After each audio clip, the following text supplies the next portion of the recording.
Hans, അതീവ ഗുരുതരമായ വീഴ്ച.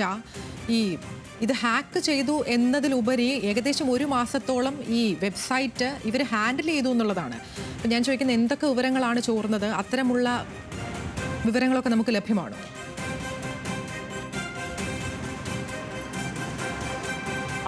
ആതിര സൂചിപ്പിച്ചതുപോലെ തന്നെ വളരെ ഒരു നിർണായകമായ അല്ലെങ്കിൽ വളരെ ഒരു സെക്യൂരിറ്റി ബ്രീച്ച് നടന്നിരിക്കുന്ന ഒരു സംഭവം തന്നെയാണ് ഇപ്പോൾ ഉണ്ടായിരിക്കുന്നത്. ഈ കഴിഞ്ഞ ഡിസംബർ 28-നായിരുന്നു ഇത്തരത്തിൽ ഡിസംബർ 19-നായിരുന്നു ഈ ഹാക്കേഴ്സ് സംഘം റവന്യൂ വകുപ്പിൻ്റെ വില്ലേജ് കേരള എന്ന വെബ്സൈറ്റിൻ്റെ കൺട്രോൾ ഏറ്റെടുത്തത്. അത് പ്രധാനമായും ഇത് കണ്ടെത്തുന്നത് എഡ്വിൻ ഷാജൻ എന്നുള്ള ഒരു എത്തിക്കൽ ഹാക്കർ അല്ലെങ്കിൽ ഒരു സാങ്കേതിക വിദഗ്ധനാണ് ഇതുമായി ബന്ധപ്പെട്ട ഈ വിവരങ്ങൾ ആദ്യം കണ്ടെത്തുന്നത്. ഇദ്ദേഹം ഡിസംബർ 19-ന് ഈ ഹാക്കേഴ്സ് സംഘം ഇവരുടെ ഒരു സ്വകാര്യ ടെലിഗ്രാം ഗ്രൂപ്പിൽ തങ്ങൾ ഈ വെബ്സൈറ്റ് ഹാക്ക് ചെയ്തു എന്നുള്ള വിവരങ്ങൾ പങ്കുവയ്ക്കുന്നു.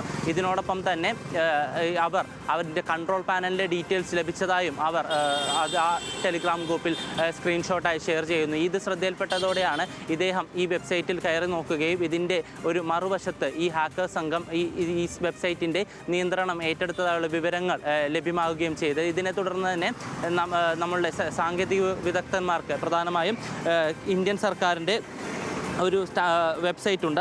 അത് പ്രധാനമായും കമ്പ്യൂട്ടർ എമർജൻസി റെസ്പോൺസ് ടീം, ഈ ഗവൺമെൻറ്റിൻ്റെയും മറ്റ് ഔദ്യോഗിക വെബ്സൈറ്റുകളും ഹാൻഡിൽ ചെയ്യുന്നത് ഈ സംഘമാണ്. അവർക്ക് ഒരു മെയിൽ അയക്കുന്നു ഇത് ചൂണ്ടിക്കാണിച്ചുകൊണ്ട്.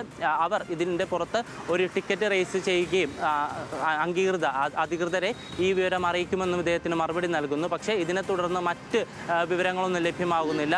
തുടർന്ന് പോലീസിൽ പരാതി നൽകിയെങ്കിലും പോലീസിൻ്റെ ഭാഗത്തുനിന്ന്, കേരള സൈബർ ഡോമിൻ്റെ ഭാഗത്തു നിന്നും യാതൊരു മറുപടിയും ഉണ്ടാകാതെ വരുന്നു. അവസാനം ഏകദേശം 1 മാസത്തിലധികം ഈ ഹാക്കേഴ്സ് സംഘം ഈ റവന്യൂ വകുപ്പിൻ്റെ വില്ലേജ് കേരള വെബ്സൈറ്റിൻ്റെ നിയന്ത്രണം ഏറ്റെടുക്കുന്നു. പിന്നീട് ഈ കഴിഞ്ഞ 28-നാണ് ഈ വെബ്സൈറ്റ് പൂർണ്ണമായും നിർത്തലാക്കുന്നത്. റവന്യൂ വകുപ്പ് തന്നെയാണ് ഇത് മൊത്തത്തിൽ നിർത്തലാക്കുന്നത്. ഇതുമായി ബന്ധപ്പെട്ട് നമ്മൾ റവന്യൂ വകുപ്പിനോട് ഇത് എന്തുകൊണ്ടാണ് ഈ വെബ്സൈറ്റിൻ്റെ ഉപയോഗം അല്ലെങ്കിൽ ഈ സേവനം നിർത്തിവെച്ചതെന്നുള്ള ചോദ്യത്തിന് അവർ മറുപടിയായി പറഞ്ഞത്, ഇത്തരത്തിലൊരു ഹാക്കിംഗ് ഇൻഫർമേഷൻ ഞങ്ങൾക്ക് ലഭ്യമായിട്ടില്ല, പക്ഷേ ഡാറ്റ മൈഗ്രേഷൻ്റെ ഭാഗമായിട്ടാണ് വെബ്സൈറ്റിലുള്ള സേവനങ്ങൾ നിർത്തിവെച്ചിരിക്കുന്നത്. നമുക്കറിയാവുന്നതുപോലെ തന്നെ ഈ വില്ലേജ് കേരള വെബ്സൈറ്റ് മുഖാന്തരം ഏകദേശം 23 സർട്ടിഫിക്കറ്റുകൾ, കേരളത്തിലെ എല്ലാ ജനങ്ങൾക്കുമായി 23 സർട്ടിഫിക്കറ്റുകളും റവന്യൂ റിക്കവറി വിവരങ്ങളും അതിനോടൊപ്പം തന്നെ ഈ ഉടനീളമുള്ള ലാൻഡ് റെക്കോർഡ് വിവരങ്ങളും സൂക്ഷിച്ചിരിക്കുന്ന ഒരു പ്രധാന വെബ്സൈറ്റ് തന്നെയാണ്. ഇതിൻ്റെ ഭാഗമായി ഈ വെബ്സൈറ്റിൽ നിന്നുള്ള ഡാറ്റ മൈഗ്രേഷൻ്റെ ഭാഗമായാണ് നിലവിൽ ഈ വെബ്സൈറ്റിൻ്റെ സേവനം നിർത്തലാക്കിയിരിക്കുന്നതെന്നുള്ള മറുപടിയാണ് അവർ നമുക്ക് നൽകിയത്. ഇത് ഈ ഹാക്കിംഗ് നടന്നു എന്നുള്ളത് അംഗീകരിച്ചിട്ടില്ല, അങ്ങനെയാണോ? അതെ, തീർച്ചയായും ആതിര, ഇത് റവന്യൂ വകുപ്പിൻ്റെ IT സെൽ ഡിപ്പാർട്ട്മെൻറ്റാണ് ഈ വെബ്സൈറ്റ് ഹാൻഡിൽ ചെയ്യുന്നത്. അതിനോടൊപ്പം തന്നെ ഇതിൻ്റെ സോഫ്റ്റ്വെയർ സംബന്ധമായ കാര്യങ്ങൾ ഹാൻഡിൽ ചെയ്യുന്നത് CDIT ആണ്. അത് centre for development of imaging technology എന്ന CDIT എന്ന സ്ഥാപനമാണ് ഇതിൻ്റെ സോഫ്റ്റ്വെയർ സാങ്കേതികം എല്ലാം ഹാൻഡിൽ ചെയ്യുന്നത്.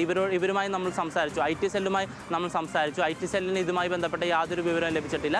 താങ്കൾക്ക് എന്തെങ്കിലും വിവരങ്ങൾ ആവശ്യമുണ്ടെങ്കിൽ CDITുമായി ബന്ധപ്പെടാനാണ് റവന്യൂ വകുപ്പിൻ്റെ IT സെൽ നമ്മളോട് വ്യക്തമാക്കിയത്. ഇതിൻ്റെ ഭാഗമായി നമ്മൾ CDITൻ്റെ അധികാരികളെ കാണുന്നു, അവരോട് ഈ കാര്യം സംസാരിക്കുന്നു, ഇതുമായി ബന്ധപ്പെട്ട തെളിവുകൾ നമ്മൾ കാണിക്കുന്നു. പക്ഷേ അവരും പറയുന്നത് ഞങ്ങൾക്ക് ഇതുമായി ബന്ധപ്പെട്ട യാതൊരു വിവരവും ലഭിച്ചിട്ടില്ല. സ്വാഭാവികമായും ഇത്തരത്തിൽ ഒരു ഗവൺമെൻറ് സൈറ്റ് ഹാക്ക് ചെയ്യപ്പെടുമ്പോൾ സ്വാഭാവികമായിട്ടും അധികൃതർ അത് നിഷേധിക്കും. കാരണം അവരുടെ ഭാഗത്തു നിന്നുണ്ടായ ഒരു ഗുരുതരമായ വീഴ്ച തന്നെയാണ്.